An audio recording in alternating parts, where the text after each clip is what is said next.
এই রইল আমার 2 লাখ টাকার চাল।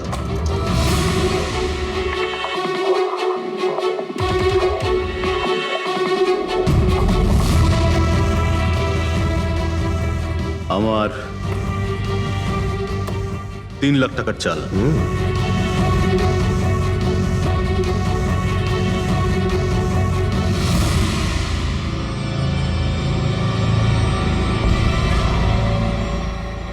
শো, মনে হচ্ছে আজকে আমার দিনটা খুব ভালো। আমাকে হারানো আজ তোমাদের পক্ষে সম্ভবই নয়। সম্ভব না, তাই না? হ্যাঁ, দাঁড়া দেখাচ্ছি।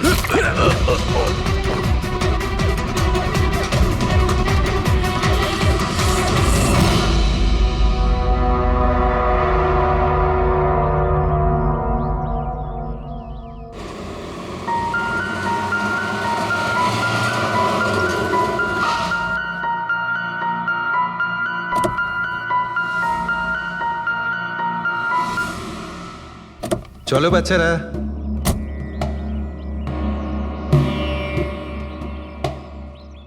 ভীষণ ক্লান্ত লাগছে, এত লম্বা ড্রাইভ।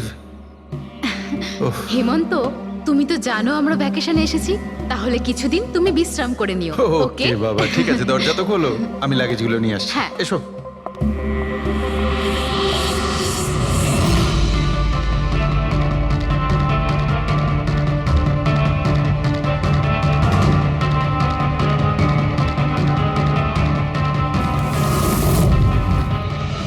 হেমন্ত, হেমন্ত তাড়াতাড়ি এদিকে এসো। এই এই দরজাটা। তুমি ওদের গাড়িতে বসাও, আমি দেখছি। হেমন্ত, সাবধানে প্লিজ। চলো চলো চলো।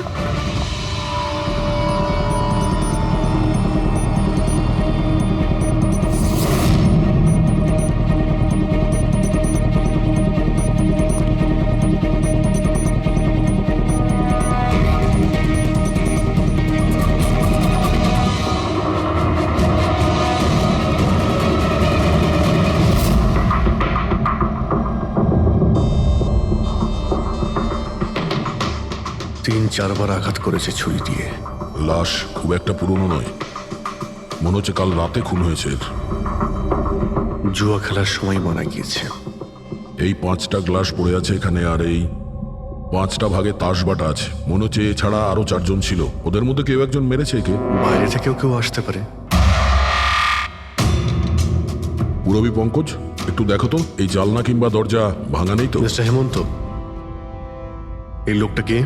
না স্যার, আমি তো এনাকে আগে কখনো দেখিও নি। এই লোকটা আপনার ঘরে মরে পড়ে আছে, আর দেওয়ালের চারিদিকে ওর ছবি লাগানো আছে। এটা কি করে সম্ভব? একজন অচেনা লোক আপনার এই হলিডে হোমে এসে তাস খেলছে, মারা গেছে। How it possible?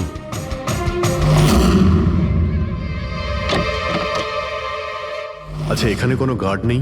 ছিল স্যার, বহু বছর একজন গার্ড ছিল, কিন্তু ওই মাস চারেক আগে তার মৃত্যু হয়, ব্যাস তারপর থেকে আর কেউ নেই। আমি ভেবেছিলাম যে এবার একজন নতুন গার্ড রাখবো। আমায় বিশ্বাস করুন, আমি একদম সত্যি বলছি, আমি এই ভদ্রলোককে চিনিও না। উনি এখানে কি করছিলেন, ওনার ছবি এখানে কেন টাঙানো, আমি কিচ্ছু বুঝতে পারছি না।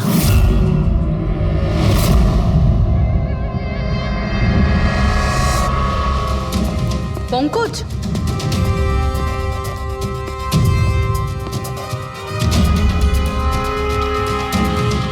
স্যার স্যার, জোর করে তো কেউ ভেতরে ঢোকেনি।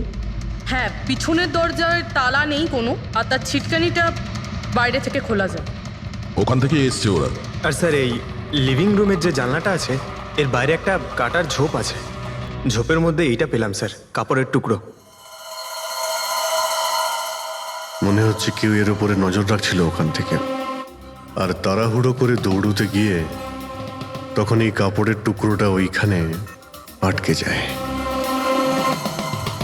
মৃত ব্যক্তি ছাড়া এখানে আরো 4 জন ছিল, আর একজন লোক বাইরে, সব মিলিয়ে 5 জন। তাহলে এই ক্রাইমের অন্তত 5 জন সাক্ষী আছে। যদি ওই 5 জনের মধ্যে একজনকেও ধরতে পারা যায়, তাহলে জানা যাবে কাল রাতে এখানে কি হয়েছিল। 3 জন লোক আছে যারা এই খুনটা সম্বন্ধে জানে, এবং তারা যে খুন হয়েছে তার ছবি দেখে চিনতে পেরেছেন। কখন আসছে ওরা? একটা সময়। 5 জনের মধ্যে 3 জন প্রথমবারই পাওয়া গেল, নট ব্যাড। আর স্যার ওনারা নিউজ দেখে নিজেরাই আমাদের সঙ্গে দেখা করতে এসেছিলেন। অসাধারণ ব্যাপার। সমাজে যদি বাজে লোক থাকে, ভালো লোকও অনেক আছে স্যার। কিন্তু ওরা কাল রাতে রিপোর্ট লেখালো না কেন? স্যার স্যার এরা ওই তিনজন, প্রীতম, রণবীর, বিক্রম। প্রীতম, রণবীর আর বিক্রম, তোমরা সবাই জানো ওই খুনটার ব্যাপারে। স্যার। তিনজনের আলাদা করে স্টেটমেন্ট নাও। স্যার, যখন সিডের খুন হয়েছিল তখন আমি ওখানেই ছিলাম। সিড, ওর নাম সিড ছিল? হ্যাঁ স্যার। স্যার, আমি ওদের চিনতামও না। কালকে প্রথমবার ওদের সাথে দেখা হয়েছে, আর কালকেই খুন হয়ে গেল। এক মিনিট, সব কিছু ঠিক মতন বলবে। স্যার, আসলে ওই যে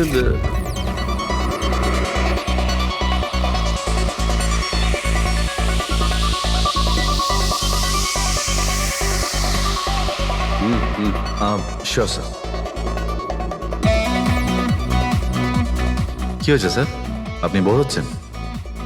ক্লাবে ভালো লাগছে না আপনার? ক্লাব? তুমি এটাকে ক্লাব বলছো? মনে হচ্ছে ক্লাব তুমি দেখোইনি। স্যার, আপনি এখানে নতুন এসেছেন, এই শহরে প্রথমবার এসেছেন? হ্যাঁ, নিউ ইয়র্কে থাকি। একটা কাজের জন্য ইন্ডিয়াতে এসেছি। কাজ শেষ হয়ে গেছে আর শহরে বসে বোর হচ্ছি। আপনার বোর্ডন দূর করার একটা রাস্তা আছে আমার কাছে। রিয়েলি? কি? একটু এক্সপেন্সিভ। সেটার চিন্তা তোমায় করতে হবে না। কি রাস্তা আছে সেটা বলো। ভেবে দেখুন স্যার, লাখ টাকার ব্যাপার, আর রিস্কও আছে। ঝুঁকিং, রিস্ক নেওয়া আমার হবি। আর সেটা যদি হয় টাকার, সেটা আমার কাছে অনেক আছে। কাজটা বলো। সুপার দেন। তুমি কি ধরনের জোকিং এর কথা বলছো? এরকম কোনো ব্যাপার নেই স্যার, শুধু জুয়া খেলতে হবে। লাখ টাকা, জিতে গেলে মালামাল আর হেরে গেলে কঙ্কাল। আর এমনিতেও আপনার টাকার তো কোনো চাপ নেই। তাহলে চলুন আমার সাথে, কাম। যাচ্ছ কোথায়? এক ভদ্রলোকের বাড়ি। ভদ্রলোকের বাড়ি? কে ভাই? ওই যে দেখতে পাচ্ছেন, ব্ল্যাক জ্যাকেট, হোয়াইট শার্ট। তাহলে ওই বারটেন্ডার তোমাকে ওর বাড়িতে নিয়ে গিয়েছিল, তারপর তারপর কি হয়েছিল? না স্যার, ও সিডের বাড়ি নিয়ে যায়নি। ও সিডের সঙ্গে পরিচয় করায়, তারপর আমরা সিডের বাংলোতে যাই।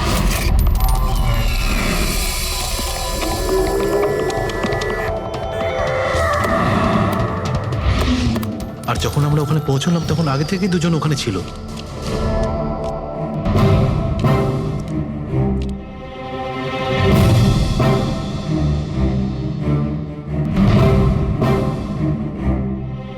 এই রইল আমার 2 লাখ টাকার চাল।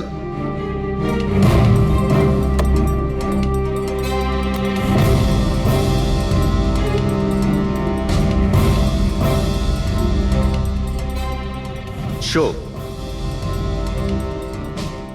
দেখা। দারুণ ব্যাপার ভাই। কি খেয়ে বসেছিস? জিতেই চলেছিস। আমাদেরও বলে দে, আমরা একটু টাকা কামাই। ভাই, যদি খেলেই যেতে পারা যেত তাহলে তো কোনো কথাই ছিল না। এগুলো সব কপালের ব্যাপার, আর আজ আমার কপাল ভীষণ ভালো। সেটাই মনে হচ্ছে। তাহলে একটা ডিল হয়ে যাক। হয়ে যাক। এটা কি করে হতে পারে? বললাম না আমার কপাল খুব ভালো। তোর লাক আজকে ভালো না অন্য কিছু? মানে এটাই যে তুই তাসের মধ্যে সেটিং করে রেখেছিস। এ নিশ্চয়ই তাসের মধ্যে কিছু গোলমাল করে রেখেছে। ভাই, এর বাড়ি হয়তো কোনো ক্যামেরাও লাগিয়ে রেখেছে, নাকি তাসে গন্ডগোল করে রেখেছে। ভেবে দেখার ব্যাপার। তোর মনে হচ্ছে আমি চিটিং করছি? অফকোর্স, নাহলে আমাদের মধ্যে কারো হাতে ভালো তাস এলো না কেন? ওর এলো না, আমার এলো না কেন? তুই চিটিং করছিস, চিটার। এই, তুই আমাকে চিটার বলছিস? হ্যাঁ, তোকে চিটার বলছি। ও, হার মেনে নিতে পারছিস না তুই, তাই তো? খোকা, এটা বড়দের গেম, বাচ্চাদের নয়। যদি এখানে জিততে হয় না, তবে কার্ডে জিততে হয়। তাহলে বেরিয়ে যায় এখান থেকে। মুখ সামলে কথা বল। কি করছিস? তুই মুখ সামলে কথা বল, এটা আমার বাড়ি, বুঝলি? বেরিয়ে যা এখান থেকে। কি করছিস কি ভাই? আরে ওকে তাড়া কেউ এখান থেকে। তার মানে হরিশ ওখান থেকে চুপ করে বেরিয়ে গেল? হ্যাঁ স্যার, প্রথমে আমারও মনে হচ্ছিল যে ও চলে গেছে, কিন্তু ও কিচেনে গেছিল। কিচেনে? হ্যাঁ স্যার, কিচেনে। যখন ও কিচেন থেকে বেরোলো তখন ওর হাতে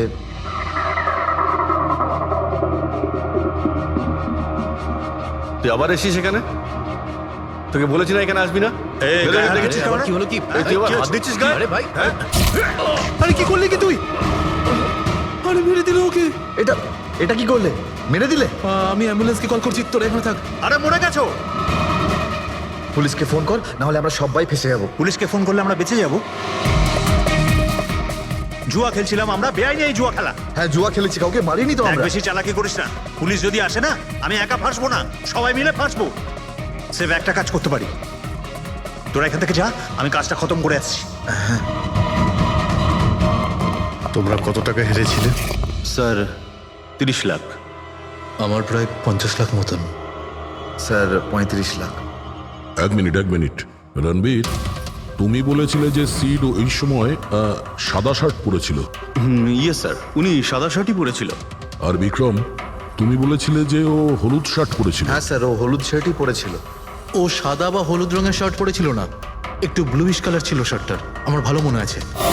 কিভাবে সেটা হয়? আমরা যখন লাশটাকে পেয়েছিলাম তখন ও হোয়াইট কালারের শার্ট পরেছিল, আর রণবীরও তো এই একই কথা বলছে। এটা কিভাবে সম্ভব?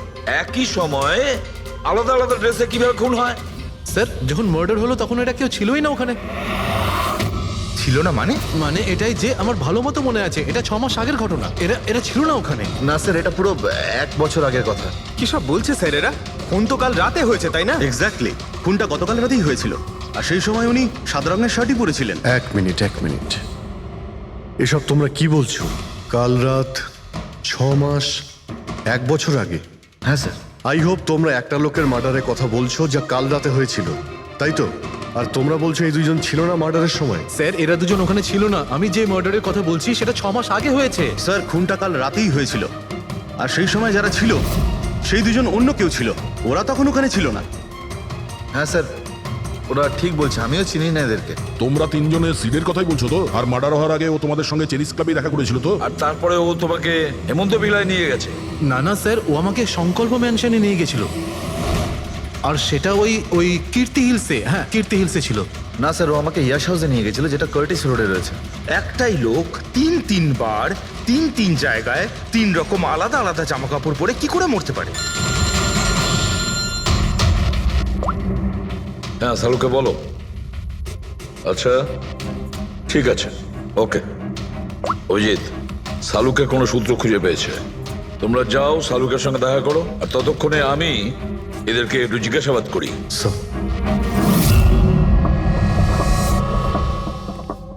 হ্যাঁ, এসো ভাই এসো, দেখো আমি কি পেয়েছি। আরেকটা কথা বলতে হবে, এই কেসটা বড় অদ্ভুত। হ্যাঁ ডক্টর সালুকে, কেসটা তো খুবই অদ্ভুত, আর যেগুলো আমরা জানতে পেরেছি ওগুলো। আরে না ভাই, ওইটাও তো অদ্ভুত নয়, আমি যেটা তোমাদের বলতে যাচ্ছি সেটা অদ্ভুত। হ্যাঁ, কি হলো? তুমি এদিক ওদিক কি দেখছো? কিছু না। ঠিক তো? না, আমি আপনার কথাই শুনছি। কি বলছেন স্যার? ও আচ্ছা, হ্যাঁ, তো আমি কি বলছি? ও হ্যাঁ, অদ্ভুত। দেখো, আমি এর রক্তের সঙ্গে সঙ্গে রক্তের মতো আর একটা জিনিস পেয়েছি। রক্তের মতো? স্যার আপনার সন্দেহ একদম ঠিক ছিল, এটা ডাই ছিল। আরে সারিকা, তুমি এসে গেছো? মানে আমি বলতে চাইছি, কি বলছো তুমি? লাল ডাই? কি করে?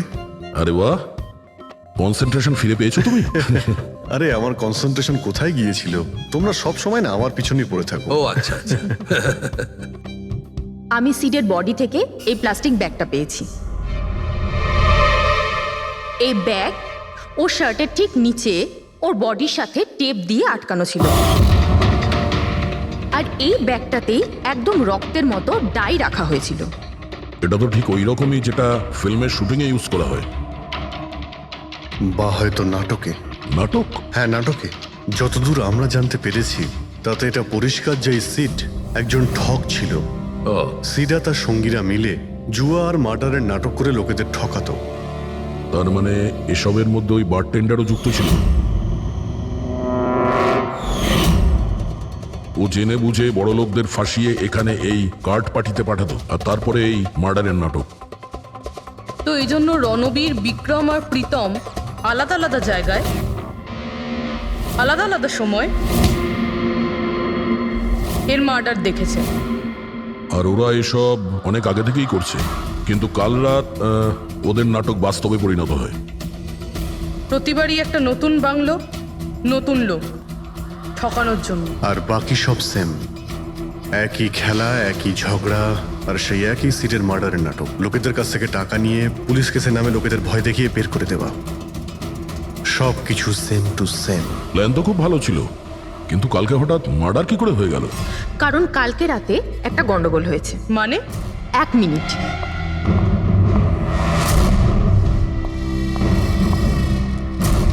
স্যার,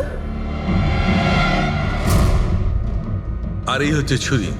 এই ছুরিটাও সেই রকমই নকল যেমনই রক্তটা। যদি এটাকে কারোর শরীরে মারা যায় তখন এটা শরীরের ভেতরে যায় না, এটা ছুরির ভেতরেই চলে যায়। এই দেখো। কিন্তু ডক্টর, এটা যদি নকল চাকু হয় তাহলে এই নকল চাকু দিয়ে সিড মারা গেল কি করে? কালকে রাতে একটা ভুল হয়েছিল। এখানে একটা পেঁচ আছে, এই দেখো।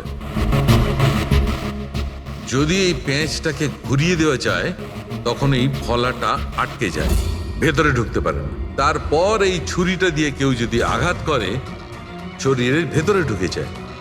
কেউ ইচ্ছে করে এই ছুরিটাকে এরকম বানিয়েছে যাতে সিড মরে যায়। এরকম তো সেই লোকটাই করতে পারে যে এই খেলার ব্যাপারে সব কিছু জানতো। এটা বোধহয় সে যে লিভিং রুমের ব্যালকনিতে ছিল, যার কাপড়ের টুকরো আমরা পেয়েছিলাম। আর দ্বিতীয়ত, আমাদের খুনির কাছে সে পৌঁছবে যে বাকি লোকেদের কার্ড পার্টি পর্যন্ত পৌঁছেছে। ওই bartender Dinesh. Excuse me? I am sorry sir, এখনো ক্লাব ওপেন হতে বেশ কিছুটা সময় বাকি আছে। Sorry sir. আমরা একটা কেসের ব্যাপারে এখানে এসেছি, আমরা সিআইডি থেকে। সিআইডি? হ্যাঁ বলুন স্যার, আমি কি করতে পারি আপনার জন্য? স্টাফেদের সঙ্গে কিছু কথা আছে। স্টাফেরা এখানে আছে? এখন সবাই তো এখানে নেই, কিছু লোক আছে যারা লকার রুমে ইউনিফর্ম চেঞ্জ করছে। আপনাদের একজন বারটেন্ডার দিনেশ, সে কোথায়? ম্যাম, কাল থেকে ও কাজে আসেনি, জানি না না বলে কোথায় গেছে। আচ্ছা স্যার, ব্যাপারটা কি? ও কিছু ঘটিয়েছে নাকি? করেছে কি করেনি সেটা পরে আপনি জানতে পারবেন। আপাতত আপনি ওর অ্যাড্রেস দিন আমাদের।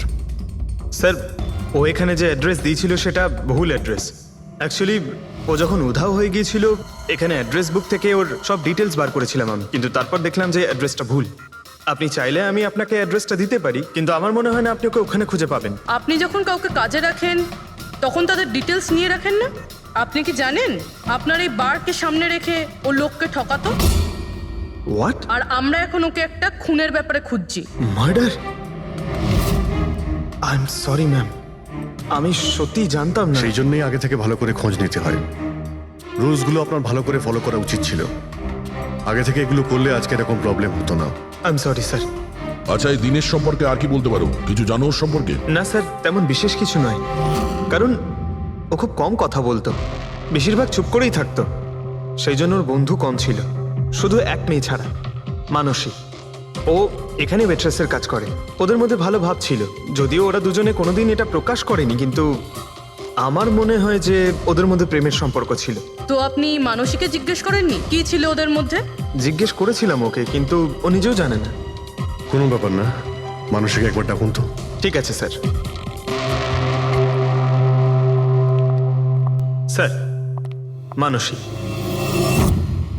মানসী, দিনেশ তোমার বন্ধু ছিল? ছিল মানে? ও ঠিক আছে তো? দেখো, একটা খুন হয়েছে, আমরা সন্দেহ করছি দিনেশ ওটাতে ইনভলভ আছে। আমরা ওকে খুঁজছি। তুমি জানো কোথায় আছে ও? আমি নিজেই অনেক টেনশনে আছি, ওর ফোনও লাগছে না। আর ও এখানে যে অ্যাড্রেসটা দিয়েছিল সেটাও নকল। আর আপনারা বলছেন যে ও কোনো মার্ডারের সাথে যুক্ত? আচ্ছা, আপনি তো ওকে খুব ভালো করেই জানতেন না? হ্যাঁ স্যার, আমরা একে অপরকে ভালোবাসতাম আর আমরা বিয়েও করতে চলেছিলাম। সেই জন্য ও কিছু টাকা জোগাড় করতে চাইছিল। আচ্ছা, ও এই টাকাটা ক্লাবের চাকরি থেকে জমাচ্ছিল নাকি অন্য কোনো সাইড বিজনেস ছিল ওর? চাকরি ছাড়া ও শেয়ার বিজনেসে ও টাকা লাগিয়েছিল। আর আমাকে বলতো যে ও অনেক টাকা রোজগার করছে, আমাকে দামি দামি গিফট দিত, আর দামি দামি রেস্টুরেন্টও নিয়ে যেত। তো ও তোমায় ওর ঠকানোর বিজনেসের ব্যাপারে কিছুই বলেনি? ওর কোনো ছবি আছে তোমার কাছে? হ্যাঁ আছে।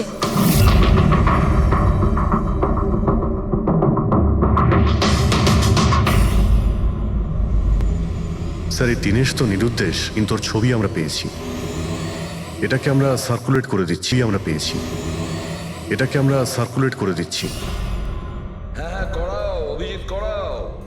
তিনজনের স্কেচ তো করা হচ্ছে। একটা কথা তো পরিষ্কার যে চারজন সবাই একসঙ্গে কোনো গর্তে লুকিয়ে বসে আছে। হ্যাঁ স্যার। স্যার এরা ঠক কিন্তু খুনি নয়। ভুল করে এদের হাতে খুন হয়ে গেছেন। 100% এটা ভয় পেয়েই কোথাও লুকিয়ে রয়েছে। ব্যাস এই ভয়টাকেই আমাদের কাজে লাগাতে হবে। এমন ভাবে ভয় দেখাতে হবে যে ওরা নিশ্চয়ই কোনো ভুল করে থাকবে আর আমরা খাপ করে ধরে ফেলবো। স্যার স্যার, হ্যাঁ স্কেচ তৈরি। ওকে স্যার, হ্যাঁ এই তিনজনই জুয়ারি, আর যে ছুরি মেরেছে সে হলো হরিশ। একটা কাজ করো, এই তিনটে স্কেচই আর ওই বারটেন্ডারের ছবি প্রতিটা police station, railway station, bus stand, লজে সব জায়গায় পাঠিয়ে দাও। আর সমস্ত নিউজ চ্যানেলেও পাঠিয়ে দাও। আর ওদেরকে জানিয়ে দাও যে 24 ঘন্টা যেন এদের ছবি দেখানো হয়। প্রত্যেকটা বাড়িতে এদের ফটো দেখাতে হবে। তারপরে দেখবো কতদিন লুকিয়ে থাকে আমাদের হাত থেকে। এই 4টে ফটো খুব ভালো করে দেখুন। এই 4 জন এই হত্যাকাণ্ডে জড়িত। এদের ব্যাপারে কোনো রকম সূত্র বা কোনো রকম খবর পেলে সিআইডি কে এই নাম্বারে খুব তাড়াতাড়ি যোগাযোগ করবেন। এরা খুবই ভয়ানক। এরা সবাই ইন্ডাস্ট্রিয়ালিস্ট হেমন্ত কুমারের ফার্ম হাউসে নিজেরই এক বন্ধুকে খুন করে পালিয়ে গেছে। পুলিশরা অনেকক্ষণ ইনভেস্টিগেশন করার পরেও সেখান থেকে কোনো কিছুই খুঁজে পাওয়া যায়নি। সিআইডি এদের সবাইকে খুঁজছে। এই হলো এদের ফটো।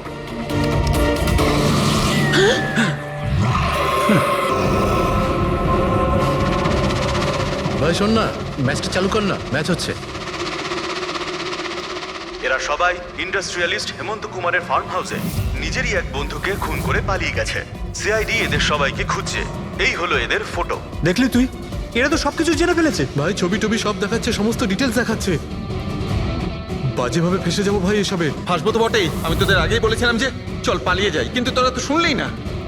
এবার পুলিশ আসবে, সব জায়গায় খোঁজ করবে, আর তখন আরে এখনো অনেক সময় আছে। চল পালাই, এই ব্যাগ তোলা, সবাই মিলে পালাই, চল।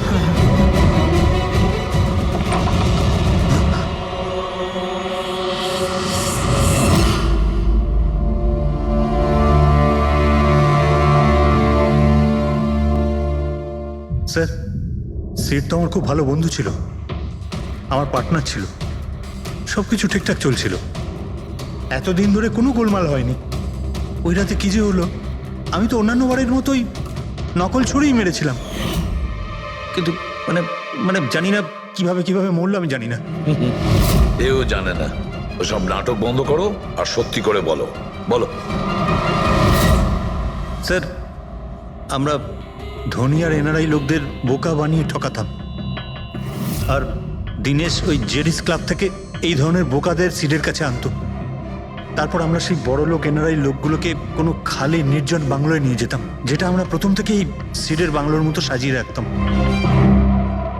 হ্যাঁ স্যার, আমার একটা বিজনেসও আছে স্যার, রিয়েল এস্টেটের বিজনেস। তাই স্যার এই কাজের জন্য এরকমই খালি শুনশান বাংলোর খোঁজ করতাম আমি স্যার, আর তারপর অ্যাভেলেবেল করাতাম এই কাজের জন্য স্যার। স্যার প্রথমে আমরা মুরগিকে জিততে দিই, আর তারপর যখন সে ভরসা পেয়ে যায় তখন সিট জেতা শুরু করে দেয়। এই সব কিছু প্ল্যান থাকতো স্যার, সিট জিততেই থাকতো, আর ওরা আমার মধ্যে ঝগড়া শুরু হতো, আর আমি রেগে গিয়ে ওকে খুন করে দিতাম, মানে মিথ্যে করেই। এসব দেখে ধনী এনআরআই লোক ঘাবড়ে যেত আর ওদের টাকা পয়সা ফেলে পালিয়ে যেত। ওঠে পর নাটক শেষ, চলে গেছে ও।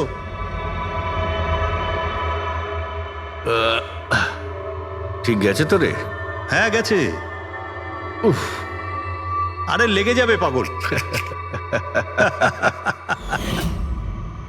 তারপর আমরা ওই টাকাগুলো নিজেদের মধ্যে ভাগ করে নিতাম। ওই রাতেও সব এরকমই হয়েছিল। আমি ওকে ছুরি মেরেছিলাম, আর তারপর পুলিশকে ফোন করা যাক আর সবকিছু ডিটেলে বলে আমি দেওয়া যাক। পুলিশের চক্করে করতে চাই না। আমার পাসপোর্ট, ইউএসএ সিটিজেনশিপ সবকিছু চলে যাবে। না না না না না, আমি যাচ্ছি। আরে ঘুমিয়ে পড়লি নাকি সিট? আরে ওঠ ভাই, অনেক হয়েছে, আর ওভার অ্যাক্টিং করতে হবে না। Seat set set. আরে এই তো সত্যি মরে গেছে। আরে ছুরিটা সত্যি সত্যি লেগে গেল নাকি ওর? আরে কি বাজে কথা বলছিস কি তুই? আরে সিট ওঠ না। সিট ওঠ না। আরে ছুরিটা কি করে? তুই ছুরিটা ইউজ করার আগে চেক করিসনি নাকি? আরে প্রথমবার করছি নাকি? শুটিংয়ের ছুরি এটা, একটাই তো ছুরি আছে না, কিন্তু এই খুন কি করে হতে পারে? আমাদের পুলিশকে জানাতে হবে। পুলিশকে যদি জানাই তো আমরা সবাই ফেসে যাব। তাহলে কি করব?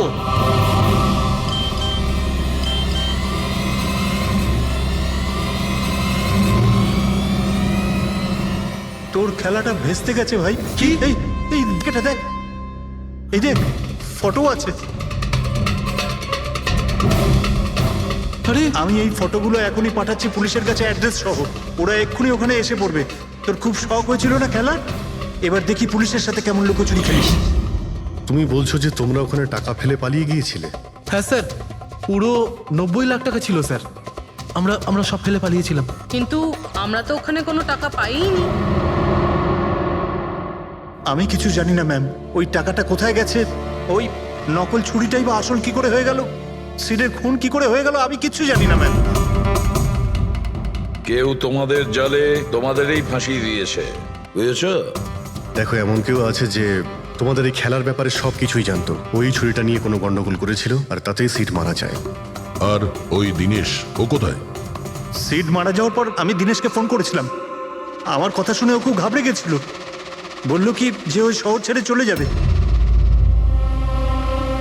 দিনেশ তো তখন থেকেই উধাও। তাহলে কি পুরো প্ল্যানটা আবার দিনেশ করেনি তো? ওখানে রণবীরকে পাঠায় আর হরিশের ছুরিটাই চেঞ্জ করে দেয়, আর তারপরে দিনেশ ব্যালকনিতে লুকিয়ে পড়ে। আর ওখান থেকে দিনেশ ফটো তুলেছে স্যার, আর হরিশকে পাঠিয়েছে, আর তারপর বলেছে যে পুলিশ আসছে, তাই এরা সব ভয় পালিয়ে গেছে। 90 লক্ষ টাকা ছেড়ে পালিয়ে গেছে। তার মানে দিনেশ আমাদের সাথে বেইমানি করেছে। বাহ, সবাইকে ঠকায় যে লোক, যখন তাদের সাথে এরকম হলো খারাপ লাগছে।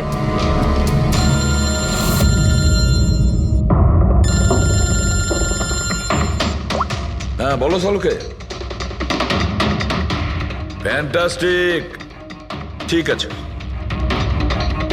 সালুকে বললো যে প্রমাণ পাওয়া গেছে, যে জিনিস দুটো আমরা দিনেশের কথায় আমরা পাঠিয়েছি, ওর ইউনিফর্ম আর gym bag.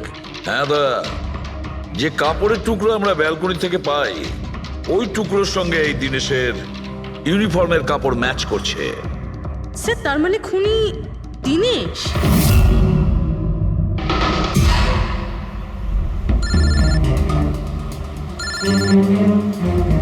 ACP sir, hello. কি জিটি রোড? ঠিক আছে স্যার, ওকে ওকে। জিটি রোডে যেতে হবে। দিনেশকে জিটি রোডের বাজারে দেখা গেছে।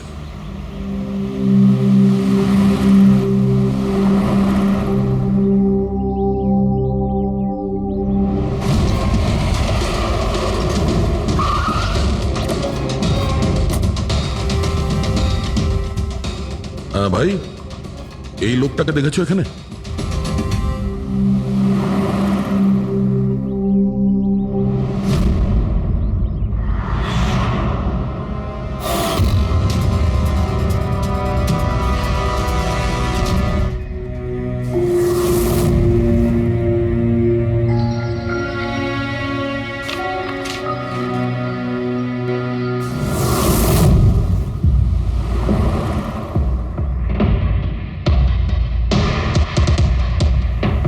আচ্ছা, এই যে দাদা, একে দেখেছেন? হ্যাঁ দেখেছি তো।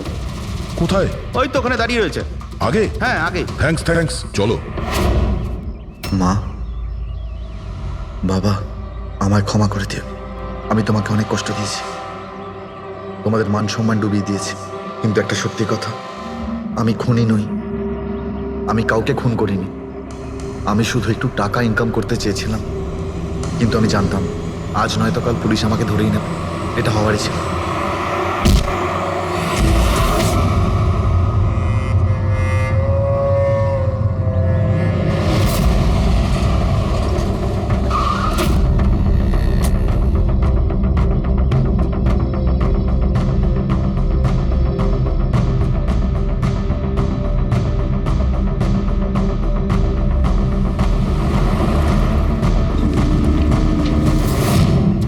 ক্ষমা করে দাও। এই বদনাম নিয়ে বেঁচে থাকার থেকে মরে যাওয়া ভালো। স্যার আমরা সিসিটিভি ফুটেজ চেক করে দেখেছি, ওকে দেখে ওখানে ডিপ্রেসড মনে হচ্ছিল। স্যার মনে তো হচ্ছে না কেউ ওকে ফোর্স করেছিল, ও নিজের ইচ্ছেতেই মারা গিয়েছে। সুইসাইড নোট পড়ে তো মনে হচ্ছে স্যার ও এই কাজের ব্যাপারে খুব লজ্জিত ছিল। ও এ ব্যাপারে জড়িত তো ছিল, কিন্তু সিটকেও মারেনি। স্যার দিনেশ নয় তো আর কে হতে পারে? এদের এইসব খেলার ব্যাপারে আর তো কেউ জানতোই না। এরকম ব্যাপার নয় তো যে এরা যাদেরকে ঠকিয়েছিল ওদের মধ্যে কেউ এদের থেকে প্রতিশোধ নিচ্ছে? হতে পারে। একটা কাজ করি, আমরা বোর্ডের ওপর পুরো সাসপেক্টদের নাম লিখি, ওদের ফটোগুলো ওই সাসপেক্ট মানে ওই এনআরআই যাকে হরিশ আর তার দুই বন্ধু মিলে ঠকিয়েছে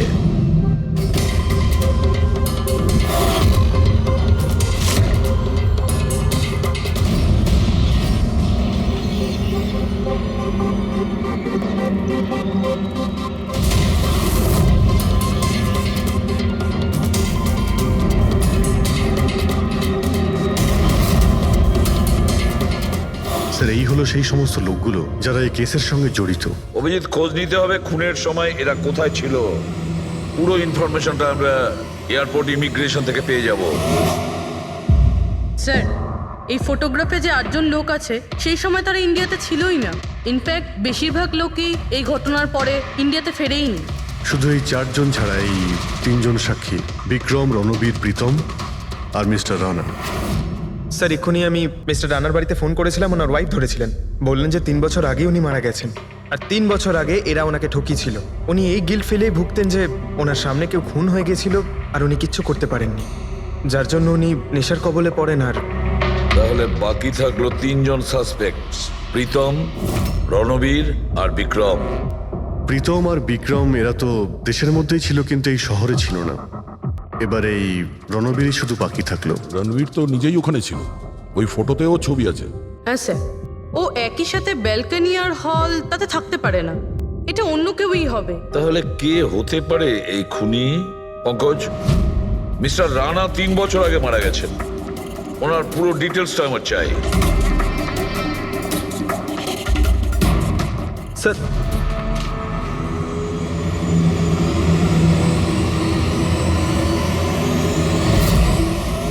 এটা কোনো একজন লোকের কাজ নয়, অন্য কেউ আছে যে ওর সঙ্গে কাজটা করেছে। আমার তো মনে হচ্ছে যে খুনি আমাদের চোখের সামনেই আছে, শুধু আমরাই ওকে দেখতে পাচ্ছি না। ইয়েস, খুনি তো আমাদের সামনেই ঘুরছে। কি কথা বলেছো ফ্রেডি, সুপার। আমি স্যার? হ্যাঁ তুমি। খুনি সত্যিই আমাদের চোখের সামনে ঘুরছে, কিন্তু আমরা ওকে দেখতে পাচ্ছি না। কিন্তু এখন আমি বুঝতে পেরে গেছি। হোটেলে যাই। হোটেল? হ্যাঁ হোটেল। থিওরি হিসেবে ওর হোটেলেই থাকার কথা। একবার যদি জানতে পারি যে খুনি ওই, তাহলে ওর সঙ্গী আর জুয়োর টাকা সব পেয়ে যাবো। তাহলে চলুন স্যার, তাড়াতাড়ি যাওয়া যাক আর ওকে ধরে ফেলি গিয়ে। ধরবে না ওকে, ওর ওপর নজর রাখতে হবে। আর হ্যাঁ, যদি বেশি চালাকি করে তাহলে ছাড়বো না ওকে।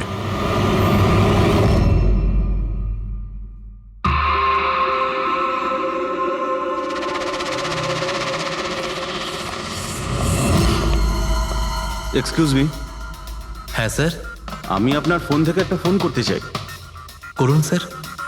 ওয়েল, আমার একটু প্রাইভেট কথা ছিল আর কি। এছাড়া কি আপনার কাছে অন্য কোনো ফোন আছে? স্যার ওইটাই চলে যান, ওটা থেকে কথা বলে নিন। Thank you. Thank you.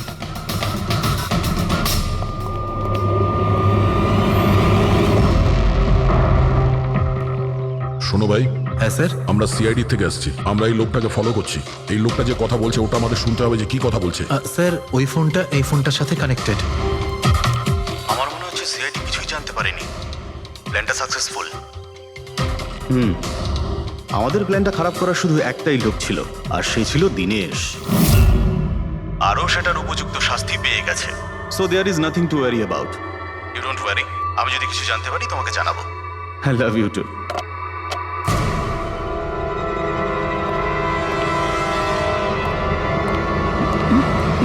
এই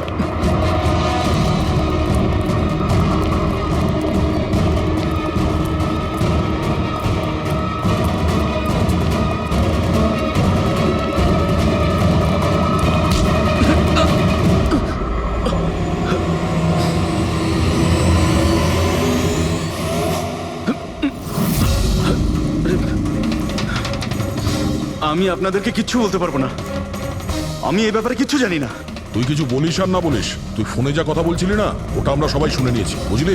শুধু এটা বল, টাকা কোথায়? হ্যাঁ, দেখো, মুখ বন্ধ করে কেন নিজের জীবনের সর্বনাশ ডেকে আনছো? তোমার মঙ্গল এতেই, চুপচাপ যা জানো সব বলে দাও। টাকাটা ওর কাছে রয়েছে।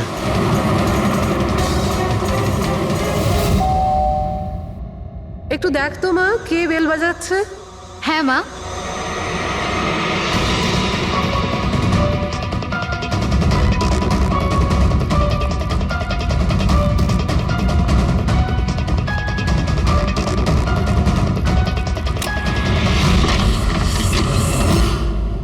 হাই, চিনতে পেরেছো?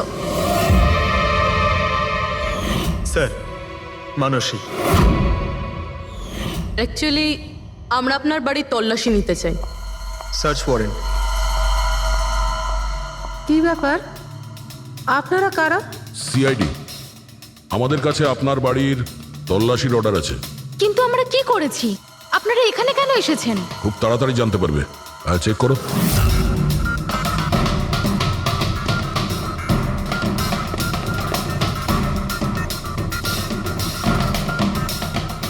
দয়া স্যার।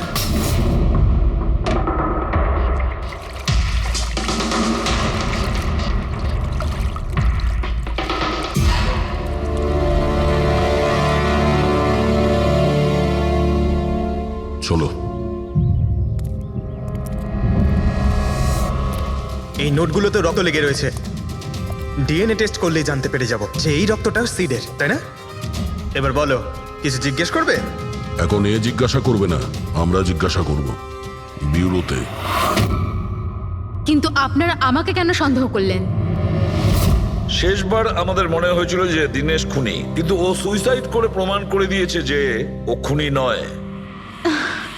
মানুষ, এটা কি চেনো? এটা তোমার ইউনিফর্মের কাপড়ের টুকরো। এটার কারণে আমরা তোমাকে সন্দেহ করছি, বুঝেছো? আর তারপর আমরা এইটা খোঁজ লাগালাম যে তুমি এরকম কাজ করলে কেন। আপনি জানতেন যে আমি এসব কেন করেছি? মিস্টার রানা, আপনার বাবা ছিল, রাইট? হ্যাঁ, উনি আমার বাবা ছিলেন, আর ওনার প্রাণ সিট আর ওনার সঙ্গীতের জন্য গেছে। উনি ওই ঘটনাটা কিছুতেই ভুলতে পারেননি।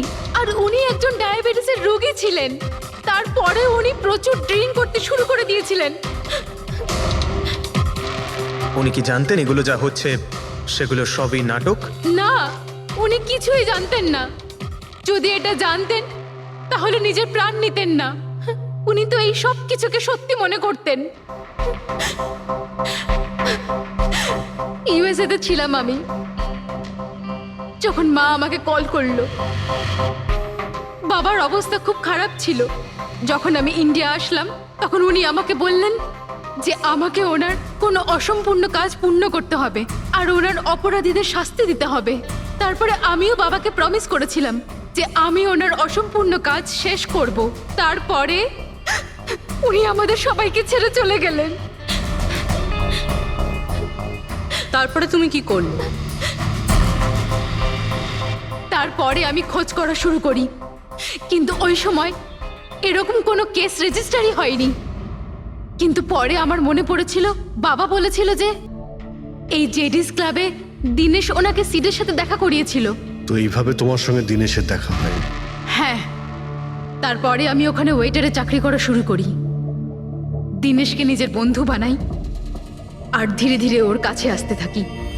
তারপরে পুরো বিষয়টাই আমি বুঝতে পেরেছিলাম যে কিভাবে ওরা আমার বাবাকে বোকা বানিয়ে আমার বাবার থেকে টাকা নিয়েছিল। কিন্তু আইনের কাছে সাহায্য চাওয়ার বদলে তুমি আইন নিজেই হাতে নিয়ে নিলে। বেইমানির বদলে বেইমানি। দিনেশের সঙ্গে তুমি ভালোবাসার নাটক করেছিলে। হ্যাঁ, আমি নাটক করেছি।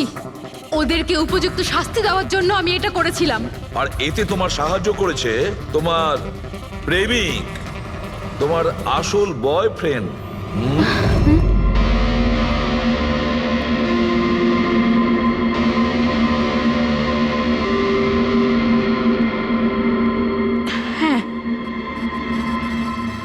আমরা দুজনে মিলে প্ল্যান করেছিলাম। রণবীর ওই রাতে জেনে বুঝে বোকা হয়েছিল। আর ওই ছুরি ছুরিটাকে খারাপ করেছিল? যদি এই পেঁচটাকে ঘুরিয়ে দেওয়া যায় তখন এই ফলাটা আটকে যায়। ওই ছুরিটাকে আমি খারাপ করেছিলাম, আর ব্যালকনি থেকে লুকিয়ে ফটো আমিই নিয়েছিলাম। তারপরে আমি ওই ফটো হরিশকে পাঠিয়েছিলাম, আর ওদেরকে ওখান থেকে তাড়িয়ে দিলাম, আর আমি টাকাগুলো নিয়ে ওখান থেকে বেরিয়ে পড়লাম। আমি আমার বাবাকে দেওয়া প্রমিস পূরণ করেছি। ওই টাকাটা আমার বাবার ছিল, আমি ওনার প্রতি ন্যায় করেছি। ভুল। ওই ন্যায় বিচার করা তোমার কাজ নয়, সেটা করবে আদালত। তুমি আইন নিজের হাতে নিয়েছিলে, আর একটা খুব মস্ত বড় অপরাধ করেছো। আইন তোমাকে কঠোর থেকে কঠোরতম শাস্তি দেবে, তোমাদের দুজনকে কঠোর শাস্তি দেবে।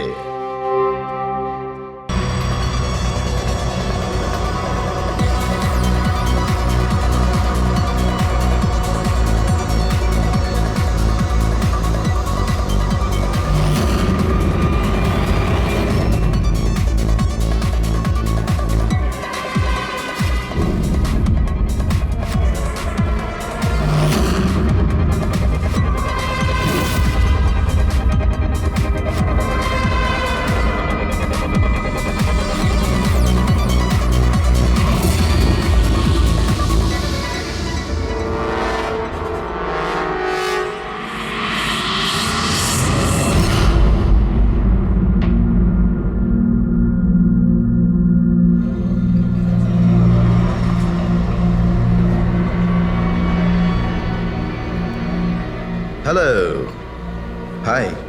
তো আপনি এখানে একাই আছেন দেখছি। গ্রেট, আমিও একা। ইয়া, তাহলে বলুন। আমার তো ইন্ডিয়ান ক্লাসিক্যাল মিউজিকটা ভীষণ পছন্দের। আপনিও ইন্ডিয়ান ক্লাসিক্যাল মিউজিক পছন্দ করেন? হ্যাঁ, ইয়েস। আমিও ছোটবেলা থেকে পছন্দ করি।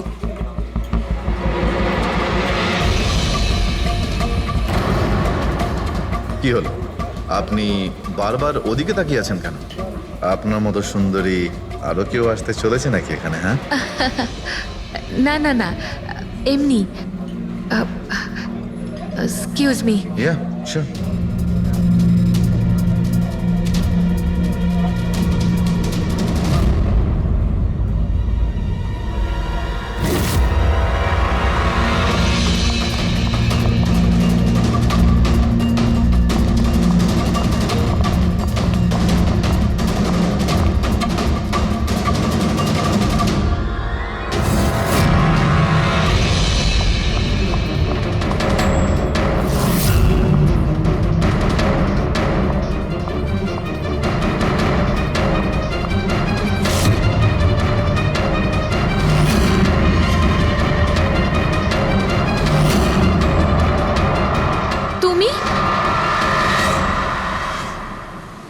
আরে বেবি, শোনো, আমার কথাটা বোঝার চেষ্টা করো তুমি। এছাড়া আমাদের কাছে আর কোনো উপায় নেই। যদি তুমি আমার সাথে গোটা জীবনটা কাটানোর চেষ্টা করো, তাহলে কিন্তু আমাদের বাড়ি থেকে পালাতেই হবে। তুমি না ফিল্ম দেখা বন্ধ করো। যদি ধরা পড়ে যায় তাহলে আমাদের বাবা আমাদের দুজনকে মেরে এই সমুদ্রেই ভাসিয়ে দেবে। কিন্তু উনি তো আমাদের বিয়েতে রাজি হচ্ছেন না, তাহলে কিছু তো করতে হবে। কিছু না, আমি তোমার সাথে কথাই বলবো না। আইসক্রিমটা ধরো আর যাও এখান থেকে। আরে আকাঙ্ক্ষা, আকাঙ্ক্ষা, আকাঙ্ক্ষা, শোনো না। আকাঙ্ক্ষা, আকাঙ্ক্ষা, শোনো। আকাঙ্ক্ষা, আরে আকাঙ্ক্ষা।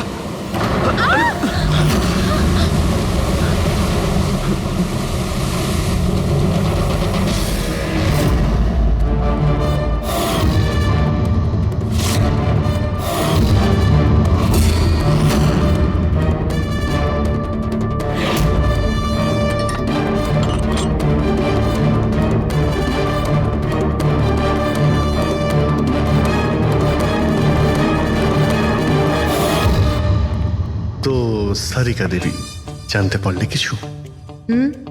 সবকিছু। তাহলে বলে ফেলো, দেরি করে আর। ভাই, আমিও তো আছি। আচ্ছা, তাহলে আপনি শুরু করে দিন। আমিও শুরু করব। হ্যাঁ, নিশ্চয়ই। হ্যাঁ, গুড। তবে এবার দেখো, এটা তো তোমরা তখন জেনেই গেছো যে এই মেয়েটাকে গলা টিপে মারা হয়েছে। এর গলার চিহ্নটা দেখে তো তোমরা বুঝতেই পেরেছো, তাই না? হ্যাঁ ডক্টর, আমরা জানি একে গলা টিপেই খুন করা হয়েছে। হ্যাঁ হ্যাঁ, ওর মৃত্যু গলা টেপার জন্যই হয়েছে। আর গলা কোনো বেল্ট দিয়ে টেপা হয়েছিল। সেটা কি করে জানা গেল? দেখো, এর গলার ওপর যে চিহ্নটা রয়েছে সেটা তো এই রকম চওড়া, আর মন দিয়ে দেখো কোথাও কোথাও গাঢ় আছে আর কোথাও কোথাও হালকা। আর যদি কোনো দড়ির মতো কিছু দিয়ে করা হতো তাহলে এই চিহ্ন এত চওড়া হতো না, এই বেল্টের মতো। আর পুরো গলাটাতে একই ধরনের হতো, কোথাও হালকা আর কোথাও গভীর, এরকম নয়। এক্সিলেন্ট! কি অসম্ভব ইন্টেলিজেন্ট আপনারা। ডক্টর সালুখে, পরের জন্মে আমি ফরেনসিক এক্সপার্টই হব। আরে ভাই ফ্রেডি, তুমি পরের জন্মের কথা কেন বলছো? এই জন্মটাই তাকে সামনে নাও না। আরে পরের জন্মের কথা ভাবছে। হ্যাঁ, আমি কি যেন বলছিলাম? আরে আপনি ওই গলা বেল্ট গলা ওই হ্যাঁ, বেল্ট।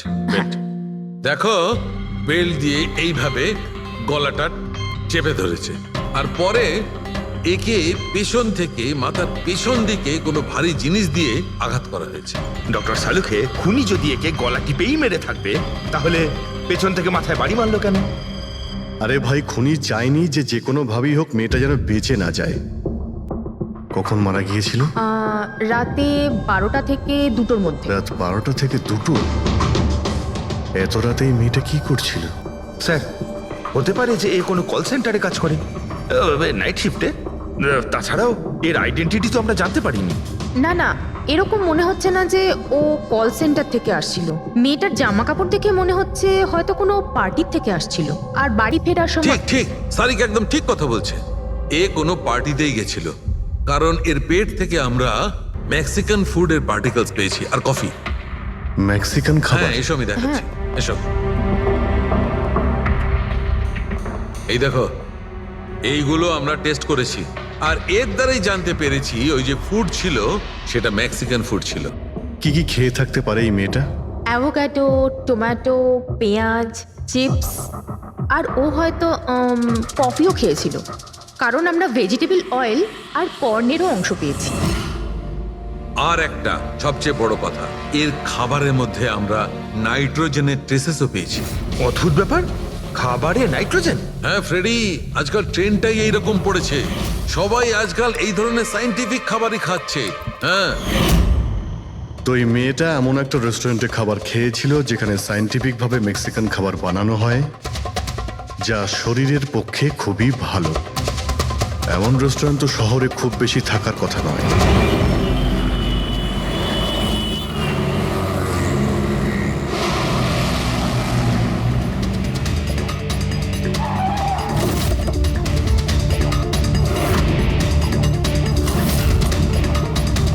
মনে হচ্ছে নিশ্চয়ই এখানে কোনো ক্লু পাওয়া যাবে।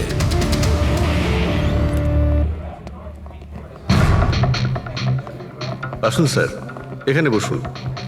আচ্ছা, আপনি এটা বলুন তো যে এই মেয়েটা আপনাদের এখানে খাবার খেতে এসেছিল? আপনারা আসলে কে? সিআইডি। এখন আর কোনো কথা নয়, শুধুমাত্র ঠিকঠাক জবাব দাও। হ্যাঁ স্যার, কাল রাতেও এখানে এসেছিল, কিন্তু স্যার সিআইডি ওকে কেন খুঁজছে? একে আমরা খুঁজছি না, এর খনিকে খুঁজছি। খুন হয়ে গেছে বেচারি। একটা কথা বলুন, এই মেয়েটা কি একা এসেছিল নাকি অন্য কেউ সঙ্গে ছিল? স্যার এসেছিল তো একাই, কিন্তু ও কথা বলেছিল অনেকের সঙ্গে। একা এসেছিল তো অনেক লোকের সাথে কথা হলো কিভাবে? আসলে আমাদের রেস্টুরেন্টে কালকে স্পিড ডেটিং নাইট ছিল। Speed dating? স্পিডে তো কার কিংবা বাইক চালানোর কথা শুনেছিলাম স্যার, কিন্তু স্পিড ডেটিং এটা কি ধরনের জিনিস? স্যার স্পিড ডেটিং ইয়াং জেনারেশনের কাছে এখন খুব পপুলার স্যার। বেসিক্যালি ছেলে বা মেয়ের মিটিংয়ের জন্য একটা প্ল্যাটফর্ম তৈরি করা হয়, যাতে ওরা নিজেদের জীবনসাথী বেছে নিতে পারে। মানে যেভাবে ইন্টারনেট থেকে যোগাযোগ হয়, তাই তো? হ্যাঁ স্যার, অনেকটা সেরকমই, তবে ফোকাসটা বিয়ের ওপর নয়, ডেটিংয়ের ওপর হয়, যাতে ছেলেমেয়েরা নিজেদের চিন্তাভাবনা শেয়ার করতে পারে আর যাকে পছন্দ হবে তাকে জীবনসঙ্গী করতে পারে। মানে যে কেউ যে কোনো লোকের সঙ্গে কথা বলতে পারে, আলাপ করতে পারে আপনাদের এই স্পিড ডেটিং এর মাধ্যমে? হ্যাঁ স্যার, প্রত্যেকটা মেয়ে আলাদা আলাদা টেবিলে বসে, আর ছেলেদের কাছে 5 মিনিট সময় থাকে তাদের সঙ্গে কথা বলার জন্য। মেয়েরা কথাবার্তার ভিত্তিতে তাদের লিস্ট থেকে 10-এর মধ্যে মার্কস দিতে থাকে ছেলেদের, আর ডেটিং এজেন্সি এই মার্কসের ভিত্তিতে ছেলে মেয়েদের জীবনসঙ্গী বেছে দেয়। আচ্ছা, কতজন এসেছিল এই আপনাদের স্পিড ডেটিং এ? স্যার 10টা ছেলে আর 10টা মেয়ে ছিল। খুব ভালো ইভেন্ট হয়েছিল স্যার।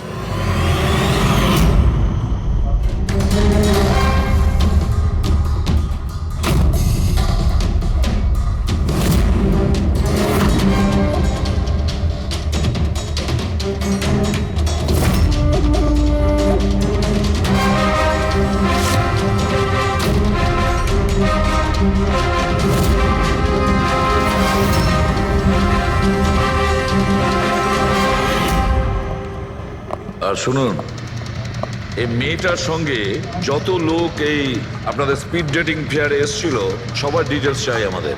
রাইট স্যার, আসুন।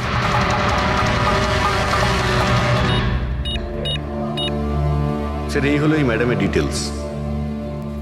মিস মালা বিরমানি, অ্যাড্রেসটা হলো A/231B ইউক্যালিপ 1111, ফোন নাম্বার 6528119991। এই সব কিছু ডিটেলস চাই আমাদের। আচ্ছা, ওই মেয়েটা কালকে মেক্সিকান খাবারের সঙ্গে কফিও খেয়েছিল কি? না স্যার, কফি তো পাওয়াই যায় না আমাদের রেস্টুরেন্টে। আপনাদের এই রেস্টুরেন্টে কফি পাওয়া যায় না? না স্যার। আচ্ছা আচ্ছা, আপনি এর প্রিন্ট আউটটা নিয়ে আসুন। আনছি স্যার। হতে পারে এই মালা এখান থেকে কোনো ছেলের সঙ্গে বাইরে গিয়েছিল কফি খেতে, খাওয়া দাওয়ার পরে, আর তখনইও খুন হয়ে যায়। কি? এটা কিভাবে সম্ভব? না, আচ্ছা ঠিক আছে, থ্যাংক ইউ। এত বড় একটা মিথ্যে!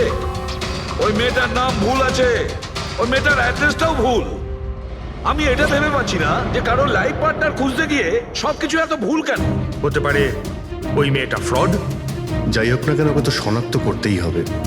লাশের কাছে না মোবাইল ছিল আর না পার্স। স্যার, ওই মেয়েটা মারা গেছে 48 ঘন্টা হলো। ওর বাড়ির লোক কিংবা চেনাশোনা কেউ নিশ্চয়ই কোথাও রিপোর্ট লিখিয়েছে। পুরো বিয়েটা চেক করছে, আমরা জেনে যাবো। গোরেগাঁও পুলিশ স্টেশন মালা নামের কোনো মেয়ের মিসিং কেস ফাইল করা হয়েছে?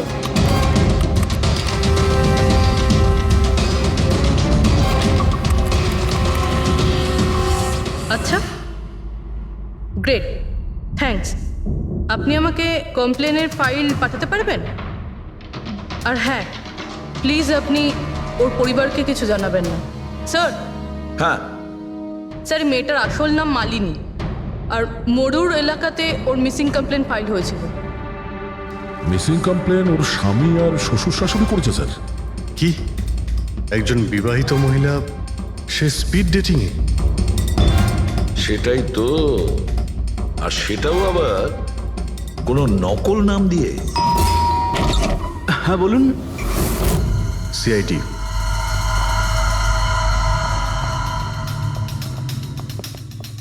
এই দেখুন স্যার, বিয়ের এত বড় একটা ছবি টাঙিয়ে রেখেছে, আর মালিনী। যদি আমি এরকম করতাম, আমার বউ আমাকে বাড়ি থেকে বের করে দিত। স্যার, কিছু জানতে পেরেছেন? মালিনী কোথায়? আই এম সরি, কিন্তু একটা খারাপ খবর আছে। খারাপ খবর? মানে মালিনীর অ্যাক্সিডেন্ট হয়েছে? কোথায় ও? কোন হসপিটালে রয়েছে? কেউ আপনার স্ত্রীকে খুন করেছেন। হ্যাঁ? খুন? কিন্তু কে করেছে স্যার? দেখুন, এখন যে কথাটা আপনাদের বলতে যাচ্ছি সেটা শুনে হয়তো আপনারা আরো কষ্ট পাবেন।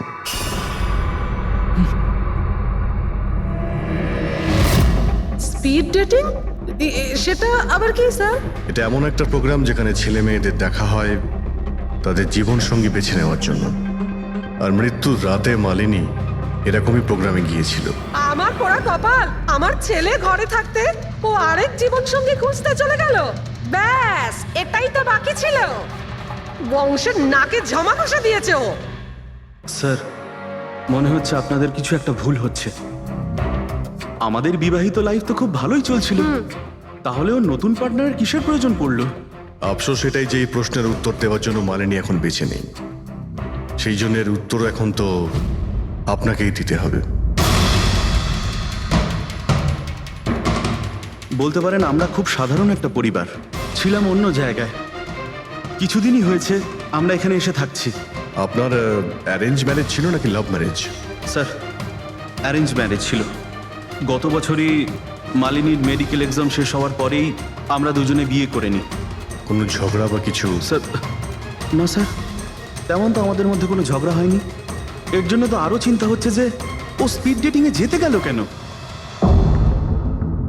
আচ্ছা, আপনি এটা বলুন যে রাতে মালিনীর খুন হয়েছিল আপনি কোথায় ছিলেন?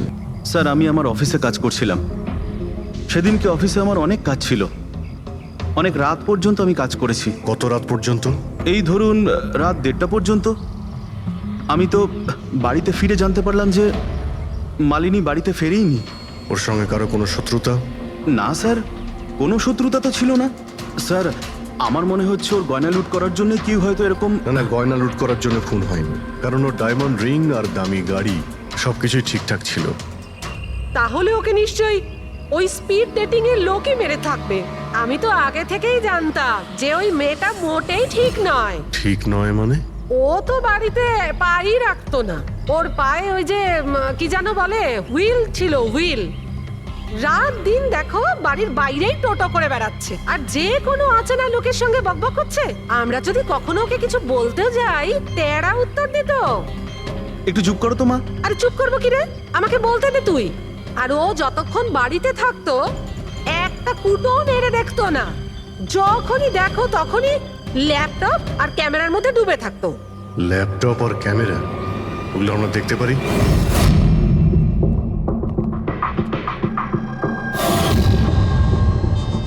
স্যার এই হলো ওর ল্যাপটপ। আর এই ক্যামেরাটা কোথায়? ক্যামেরা স্যার, আমার মনে হয় না যে মালিনী ওর স্বামীকে ঠকাচ্ছিল। ও অন্য কোনো উদ্দেশ্যেই ওখানে গিয়েছিল। উদ্দেশ্য কি ছিল সেটা এই ক্যামেরা ল্যাপটপ থেকে জানতে পারাই যাবে। স্যার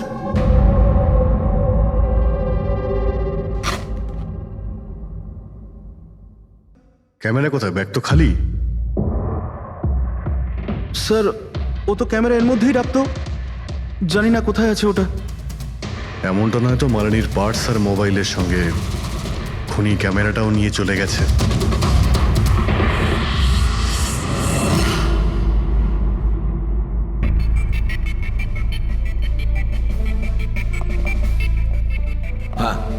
স্যার এই স্পিড ডেটিং এর কনসেপ্টটা তো বেশ ভালো, কিন্তু যদি সাবধান না থাকা হয় তো খুবই ক্ষতি হতে পারে। হ্যাঁ স্যার, এদের মধ্যে কেউ ক্রিমিনালও হতে পারে। একদম ঠিক, কিন্তু এই সাবধানতাটা ইভেন্ট ম্যানেজারের এবং সমস্ত পার্টিসিপেন্টদের এটা বোঝা উচিত। স্যার, হ্যাঁ, এই সোহনের মিথ্যে কথা ধরা পড়ে গেছে স্যার। এ আমাদের বলেছিল পরশুদিন রাতে ও নিজের অফিসে কাজ করছিল রাত্রি 1:30 পর্যন্ত, কিন্তু ওর মোবাইল ডিটেলস অন্য গল্প বলছে। ওর অফিস আন্ধেরিতে, আর এই দাদা বান্দ্রাতে ছিল রাত 11:30 থেকে 12:30 অবধি, সেই রেস্টুরেন্টের কাছে যেখানে মালিনী গিয়েছিল স্পিড ডেটিং এর জন্য। এখনই ওকে ডেকে পাঠাও।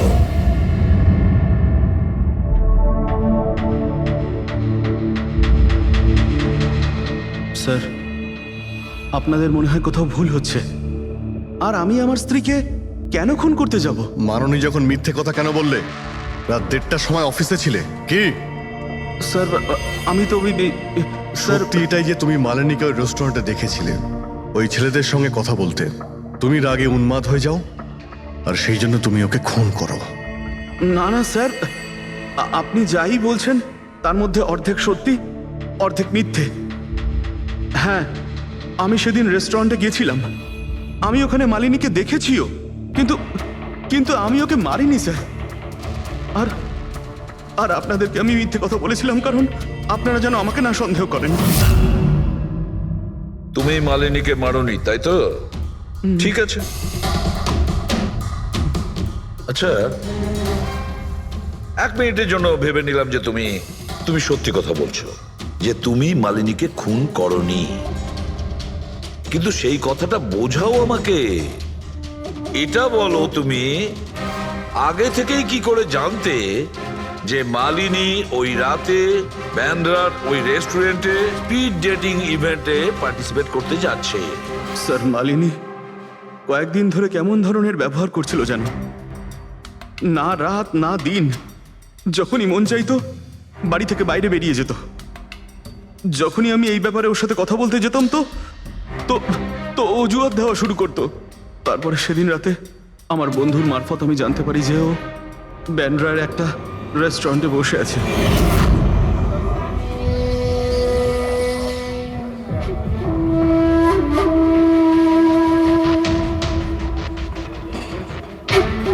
নিজের স্ত্রীকে স্পিড ডেটিং এ দেখে আমার মনটা একেবারে ভেঙে যায় স্যার। আমার মনে হয়েছিল যে আমার ভালোবাসায় কি কোনো খামতি রয়েছে, কিন্তু আমি ওই মুহূর্তে ওই রেস্টুরেন্টে ওর সাথে ঝগড়া করিনি।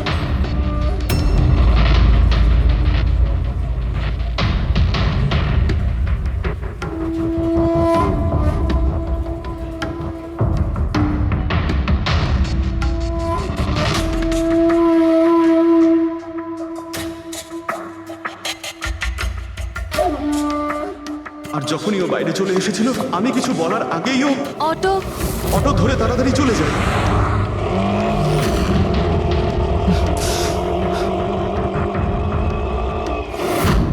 স্যার আমি সত্যি কথা বলছি, আমার উদ্দেশ্যটা শুধু ওর সাথে কথা বলাই ছিল, ওকে একেবারেই প্রাণে মারতে নয়।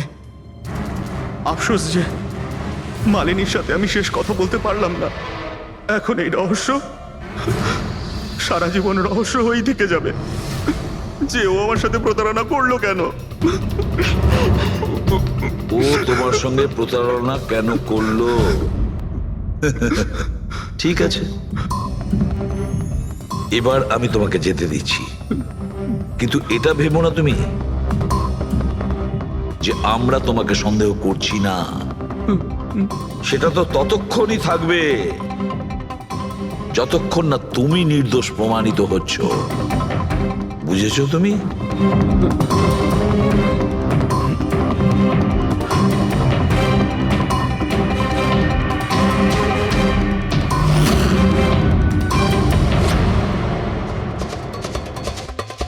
স্যার এই যদি না হয় তাহলে সন্দেহ ওদের দিকেই যাচ্ছে যারা মালিনীর সঙ্গে ওই দিন রাতে ছিল। রবি, কিছু জানতে পারলে? স্যার ওই দিন রাত্রে মালিনী 6 জন লোকের সাথে কথা বলেছিল। সুনীল, আরজে, হেমন্ত, গৌরব, ময়ূক আর প্রতীশ। একটা কাজ করি আমরা, ওই 6 জনকে রেস্টুরেন্টে ডাকো, ভালো করে জিজ্ঞাসাবাদ করতে হবে। খুনি নিশ্চয়ই এদেরই মধ্যে কেউ হবে। স্যার এই কেসটা তাড়াতাড়ি সলভ করুন না, আমাদের রেস্টুরেন্টের খুব বদনাম হচ্ছে। একটা নিরীহ মেয়ে খুন হয়েছে, হ্যাঁ, আর তুমি তোমার রেস্টুরেন্টের নাম নিয়ে পড়ে আছো। শুধু নিজের ব্যাপারে তুমি ভাবছো, একটু সমাজের ব্যাপারেও ভেবে দেখো। হ্যাঁ স্যার, হ্যাঁ স্যার সবাইকে আধ ঘন্টার গ্যাপে গ্যাপে ডেকেছি। ঠিক আছে, গুড। একটা কথা ঠিক করে বলো, যখন এখানে ইভেন্ট চলছিল তখন তুমি এখানেই ছিলে তো? হ্যাঁ স্যার। তাহলে যদি এদের মধ্যে কেউ আমাদের কাছে মিথ্যে কথা বলে, কোনো কিছু লুকোনোর চেষ্টা করে, তাহলে সঙ্গে সঙ্গে আমাদের বলে দেবে, কেমন? ঠিক আছে স্যার। স্যার মেয়েটা সুন্দরী ছিল, কিন্তু ততটাই বোরিং। ওর প্রতিটা কথা আমার মাথার উপর থেকে বাউন্স করে চলে গেছে। স্যার ও তো আমার সাথে বেশি কথাও বলেনি। হতে পারে যে আমাকে দেখে ও লজ্জা পেয়েছিল, বা আমাকে ওর আদৌ পছন্দ হয়নি। স্যার ও আমার সঙ্গে ছিল আবার ছিলও না। ছিল অথচ ছিল না মানে? স্যার অ্যাকচুয়ালি ও কথা তো আমার সঙ্গেই বলছিল, কিন্তু ওর মন অন্যদিকে ছিল, বারবার অন্য কাউকে দেখছিল। স্যার আমার মনে হয় ও আমার এবং আপনাদের সবার সময় নষ্ট করছে। ওর লাইফ পার্টনার বেছে নেওয়ায় কোনো ইন্টারেস্টই ছিল না স্যার। তার থেকেও বড় কথা স্যার, ওর মন অন্য কোথাওই ছিল। স্যার আমার তো ওকে খুবই পছন্দ হয়েছিল, কিন্তু মনে হয় ওর আমাকে পছন্দ হয়নি। ওর মনে হয় আরেকজনকে পছন্দ হয়েছিল, যার সাথে ও খুব হেসে হেসে কথা বলছিল। সে কে? গৌরব। হ্যাঁ স্যার, আমাদের টিউনিং তো খুব ভালো সেট হয়েছিল। ইনফ্যাক্ট আমরা অনেক কথাই বলেছিলাম। কি কি কথা হয়েছিল মালিনীর সাথে? জেনারেল কথাবার্তা sir, favourite hobbies, favourite movies, favourite colour, এইসব। ইনফ্যাক্ট ও এত বেশি নার্ভাস হয়ে পড়েছিল যে ওর জুসটাই আমার উপর ফেলে দিয়েছিল। তাহলে মিটিং এর পরে তোমাদের নাম্বার নিশ্চয়ই এক্সচেঞ্জ হয়েছিল? না স্যার, নাম্বার এক্সচেঞ্জ হয়নি। ও বলেছিল ইভেন্ট শেষ হওয়ার পর 8 ঘন্টার মধ্যে আমার সঙ্গে কফি শপে দেখা করবে। এর পেট থেকে আমরা মেক্সিকান ফুডের পার্টিকেলস পেয়েছি আর কফি। আচ্ছা, তার মানে গৌরব তুমি ওর সঙ্গে কফি শপে দেখা করো ইভেন্টের পরে? কোথায় স্যার, 2 ঘন্টা ওয়েট করেছিলাম কফি শপে, ও আসেইনি। সত্যি বলছো? স্যার মিথ্যে কেন বলবো? ঠিক আছে, আমাদের ওই কফি খাওয়াবে তো? শিওর স্যার, কখনো যাওয়া যাবে? কখনো কেন, এখনই চলো। যাই। বলুন স্যার, কোন কফি নেবেন? তবে এখানকার cold coffee with vanilla ice cream বেশ ফেমাস, আপনি বলে সেটা অর্ডার করতে পারি। আমার জন্য একটা cold coffee with ice cream. Coffee toffee তো খাওয়া হবে, আগে এটা বলো যে তোমরা ওই দিনকে ঠিক কোন জায়গাতে বসেছিলে? ওহ স্যার, আমরা ভেবেছিলাম আমরা কফি খেতে এসেছি, কিন্তু আপনি তো এখনো আপনার তদন্ত চালিয়ে যাচ্ছেন। তদন্ত শেষ হওয়ার পরে কফি খাওয়ার যে মজা সেটা এখন পাবো না। Hello sir. পরশু রাতে সিসিটিভি ফুটেজ আমরা দেখতে চাই ম্যানেজার বাবু। সরি, কিন্তু সিসিটিভি ক্যামেরা তো 1 মাস ধরে আউট অফ ওয়ার্কিং। আর ঠিকও করেননি। স্যার বিজনেস একেবারে জিরো, ক্যাফেতে অলরেডি লোকসানই হচ্ছে। আমি ভাবলাম যে এর মধ্যে আবার নতুন করে আলাদা এক্সট্রা ফালতু খরচা করে কি লাভ। আচ্ছা, আপনি এই ছবিটা দেখুন। এই মেয়েটা কি এসেছিল পরশু রাতে? স্যার এক্স্যাক্টলি আমার ঠিক মনে তো পড়ছে না। ক্যাফেতে তো অনেক ধরনের লোকজনই আসে যায়। অনেক ধরনের লোকজনই এখানে আসে, তাও ক্যাফে চলছে না বলছেন? স্যার আচ্ছা, এনার পরশু দিনের বিল আছে নিশ্চয়ই, দেখাবেন আপনি? হ্যাঁ স্যার।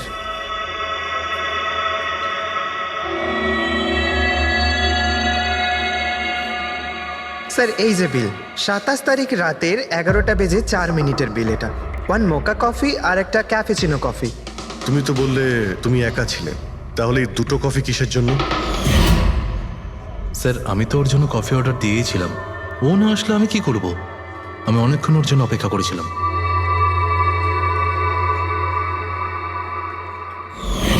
স্যার এবার তো খান আমার সঙ্গে কফি। খাবো, নিশ্চয়ই খাবো, কিন্তু কেসটা শেষ হওয়ার পর। ঠিক আছে স্যার, তাহলে আমি যাই এখন। তুমি যেতে পারো। Thank you very much. Most welcome. Sir এই কেসটা তো আমার মাথার কল কবজা পুরো ঢিলা করে দিয়েছে। যদি মালিনী এখানে কফি নাই খেয়ে থাকে তাহলে খেলো কোথায়?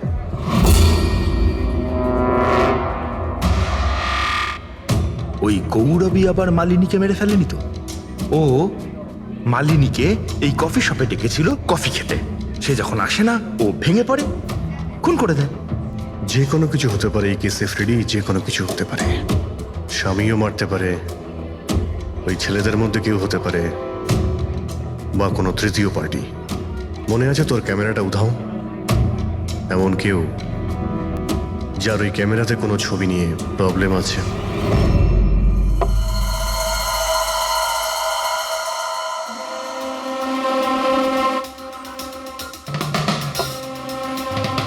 যদি মালিনীর ক্যামেরাটা উধাও হয়ে যায় তাহলে মালিনী নিশ্চয়ই এমন কোনো ছবি তুলেছিল যেটাতে কারো না কারোর রাতের ঘুম কেড়ে নিয়েছিল। স্যার ক্যামেরা দিয়ে ছবি তোলার পরে বেশিরভাগ লোকেরা যে ল্যাপটপে সেগুলো সেভ করে রাখেন। স্যার ল্যাপটপে তো কোনোই ছবি নেই। হতে পারে ও ইন্টারনেটে কোথাও সেভ করেছে, নিজের ইমেল অ্যাকাউন্টে কিংবা কোনো পার্সোনাল ওয়েবসাইটে। তার মানে স্যার আজকাল ক্যামেরা থেকে ডাইরেক্ট ফটো অনলাইনে সেভ হয়ে যায়। হ্যাঁ ফেডরিক, হতে পারে ইন্টারনেটের মাধ্যমে। ও গ্রেট, পাওয়া গেছে? হ্যাঁ স্যার। স্যার ফটোর ওয়েবসাইট আর তার পাসওয়ার্ড পেয়ে গিয়েছি, এই দেখুন। ওয়েল, দেখাও তো একটু। স্যার এই ক্যামেরা থেকে ভিডিও ফুটেজ বানানো হয়েছিল ওর মারা যাওয়ার কিছুক্ষণ আগে।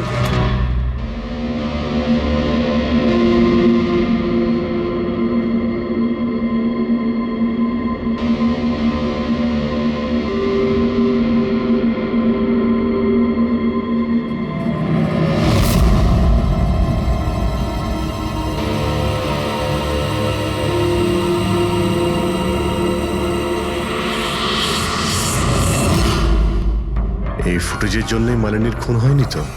হতে পারে, নিশ্চয়ই হতে পারে।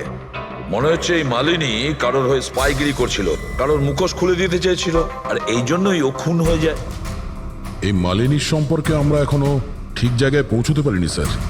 এতক্ষণ মনে হচ্ছিল যে ও স্পিড ডেটিং এর জন্য গেছে, তারপরে জানা গেল যে ও বিবাহিত, মেডিকেল প্রফেশনাল, আর এখন জানা যাচ্ছে ও কারোর ওপর গোয়েন্দাগিরি করছিল। আর ওই গোয়েন্দাগিরিটা কোনো মেডিকেল ফিল্ডের সঙ্গে কানেক্টেড হতে পারে, কারণ ফুটেজে দেখোনি চারিদিকে শুধু মেডিসিন সাজানো। স্যার এই ফুটেজের মধ্যে একটা জায়গাতে একটা ছায়া দেখতে পাওয়া গেল না? খুনির হতে পারে। চেক করি চলো।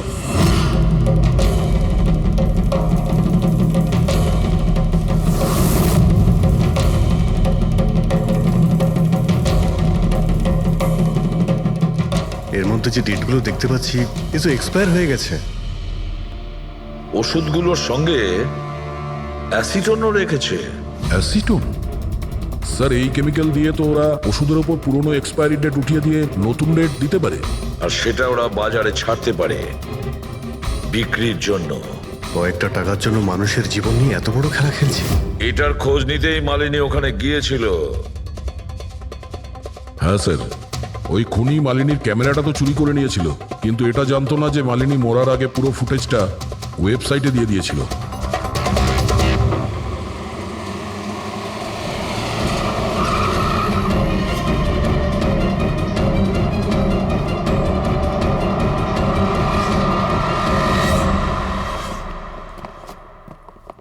স্যার, আপনারা কাকে খুঁজছেন? আমরা সিআইডি থেকে। স্যার এ তো আমাদের কোম্পানির ডিব্বা। ওটা তো আমরাও দেখতে পাচ্ছি, কিন্তু কি চলছে এই গোডাউনে? পুরনো ওষুধকে নতুন বানানোর ধান্দা চলছে, হ্যাঁ? না স্যার, আমাদের এখানে কোনো বেআইনি কাজ হয় না। বরং আমি এটা বুঝতে পারছি না যে এই জায়গাটা কোথায়। আচ্ছা, এটা তোমাদের গোডাউন নয়? স্যার, এটা তো আমাদের কোম্পানির গোডাউন নয়। ইনফ্যাক্ট আমাদের কোম্পানির গোডাউন এই বিল্ডিং এর নিচেই আছে। আপনারা চাইলে চেক করতে পারেন। নিশ্চয় স্যার, আমাদের কোম্পানির নাম ভাঙিয়ে কেউ বেআইনি কাজ করছে। কিন্তু আপনাদের কোম্পানিতে যে পুরনো ওষুধ, ওগুলো কি করেন আপনারা? স্যার, একটা কোম্পানিকে আমরা কন্ট্রাক্ট দিয়েছি আমাদের কোম্পানির সব পুরনো মেডিসিনগুলোকে ডিস্ট্রয় করার জন্য। আমাদের কাছে রেকর্ডও আছে, আপনি চাইলে দেখতে পারেন। এক মিনিট।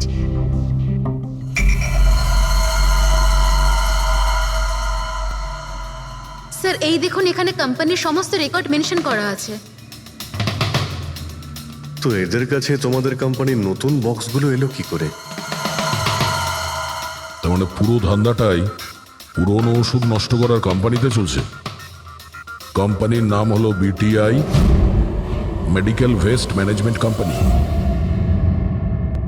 এই কোম্পানিতে কার সঙ্গে কথাবার্তা হয় আপনাদের? স্যার, মিস্টার গৌরব কুমার। গৌরব কুমার? এই গৌরব কুমার? স্যার, ইনি মিস্টার গৌরব কুমার। হ্যাঁ স্যার, এই। কিন্তু আপনাদের কাছে এনার ফটো কিভাবে এলো? অনেক বড় ফ্যান আমি এর। দরজা সব লক চেঞ্জ হয়েছে কিনা? হ্যাঁ স্যার, এই নিন। তাড়াতাড়ি সবাই কাজ করো, অনেক কাজ পেন্ডিং রয়েছে। গো। কি ব্যাপার গৌরব, খুব রেগে আছো মনে হচ্ছে? স্যার আপনারা এখানে?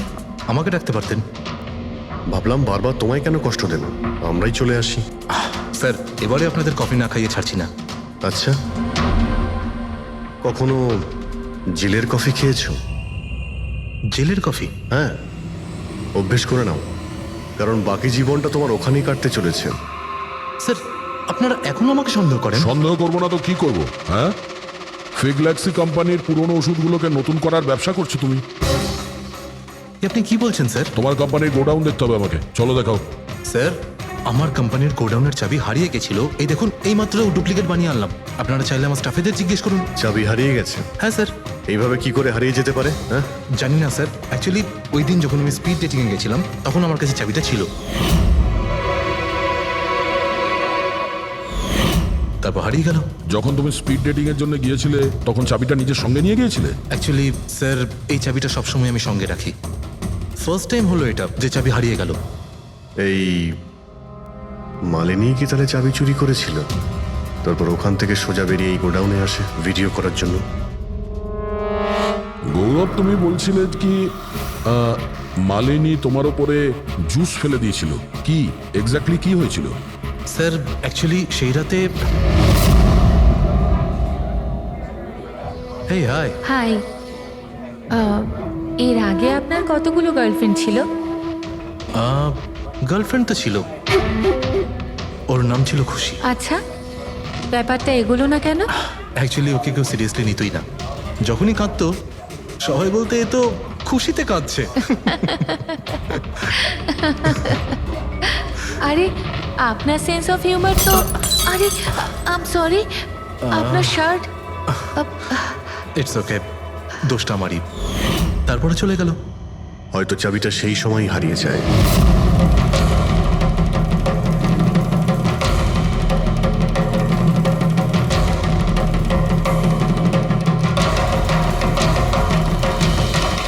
মালিনী চাবি চুরি করেছিল? হ্যাঁ, এখানে এসে তোমার বিরুদ্ধেও প্রমাণ জোগাড় করেছিল, সেই জন্য তুমি ওকে মেরে দিয়েছো। স্যার এসব মিথ্যে। স্যার ওই দিন রেস্টুরেন্টের পর ওর সঙ্গে দেখাই হয়নি। চলো এই গোডাউনটা দেখাও যার চাবিটা হারিয়ে গেছিল। এখন তো নতুন চাবি এসে গেছে না, চলো।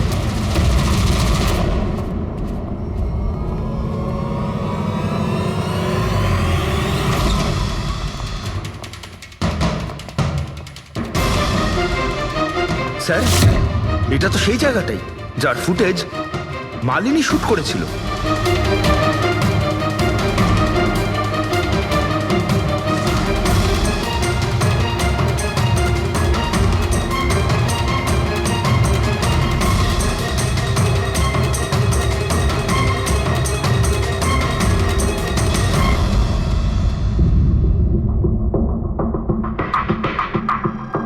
তার মানে এখানে পুরনো ওষুধগুলোকে নতুন বানানো হয়, হ্যাঁ?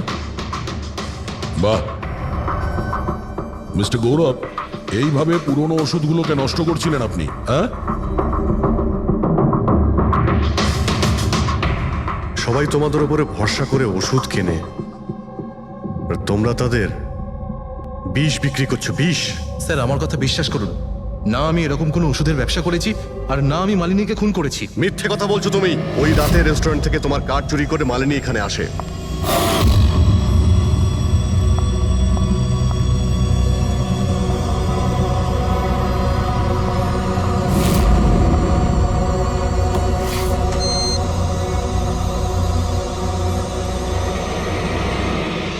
ও এখানে সেই ফুটেজ শুট করে।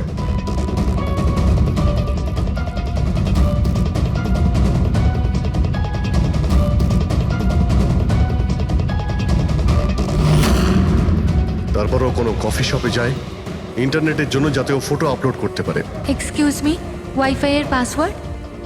ঠিক আছে, থ্যাংক ইউ।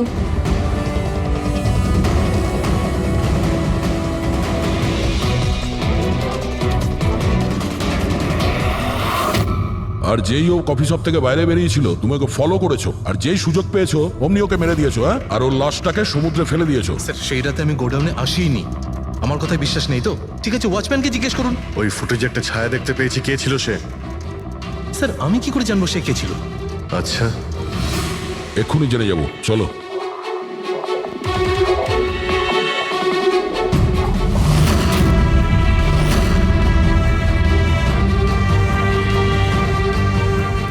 একটা কথা বলো, এই তোমাদের মালিক এর পরশু রাতে এখানে এসেছিল?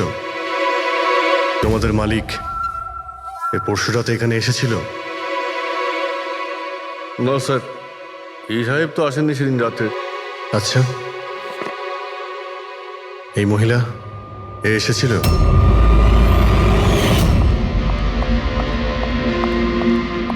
আরে ম্যাডাম, কে আপনি? আর এখানে এই সময় কি করছেন আপনি? আসলে আমি না ভুল অ্যাড্রেসে চলে এসেছি, সরি সরি। আরে শুনুন, আরে হয়তো এই ছায়াটা এরই ছিল। আর কেউ এসেছিল এই মহিলা ছাড়া?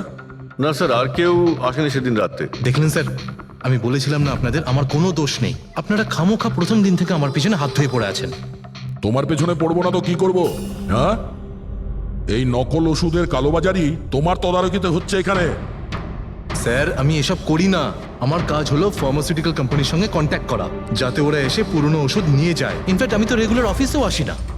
আচ্ছা, রেগুলার বেসিসে এই গোডাউনে নজর কে রাখে? তোমার কোনো এমপ্লয়ি তো আছে এখানে? হ্যাঁ স্যার, প্রতীশ, ও এখানকার অপারেশন ম্যানেজার। প্রতীশ? আচ্ছা, ওই ডেটিং এর ইভেন্টে প্রতীশের সঙ্গে কথা হয়েছিল, ও ছিল না ওখানে? হ্যাঁ স্যার।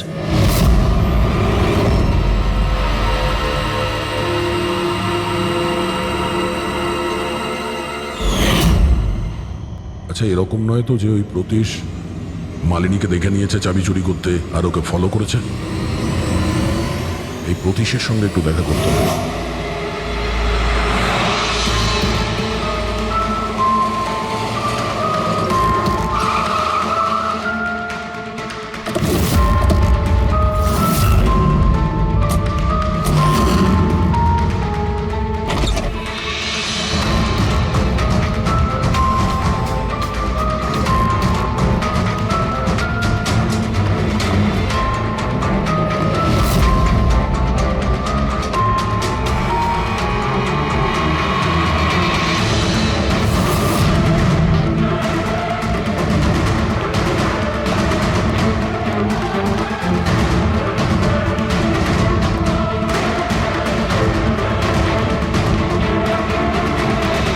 স্যার, এই ভাঙা মোবাইল, ক্যামেরা আর পার্সটা পেলাম।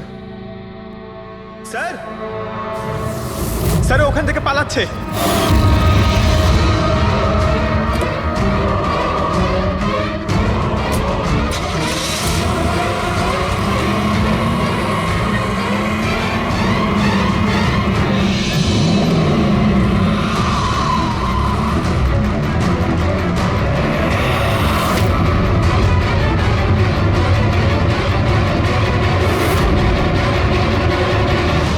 দেখো, মিথ্যে কথা বলে আর কোনো লাভ নেই।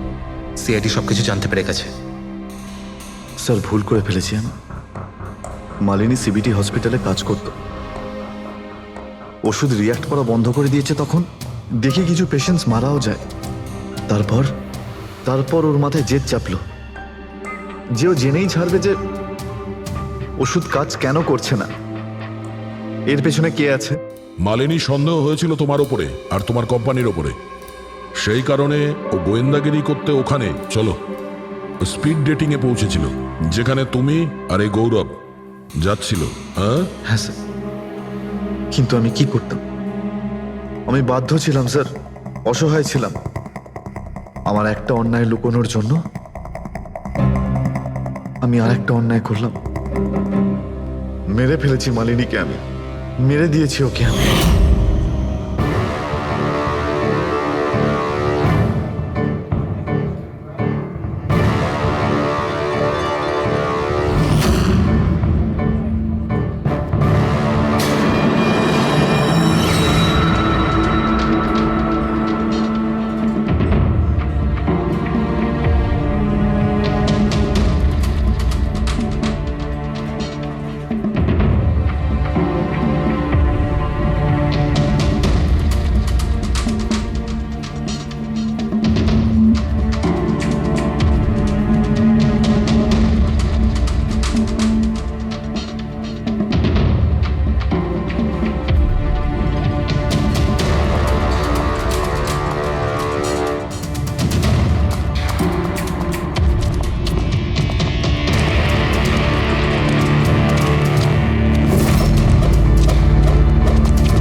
মোবাইল আর পার্স কেন চুরি করেছিলেন? যাতে আপনারা মনে করেন স্যার লুটপাটের চক্করে চুরি হয়ে গেছে। লুটপাট? কিন্তু ওর দামি ঘড়ি আর ডায়মন্ড রিং বের করতে ভুলে গিয়েছিলে।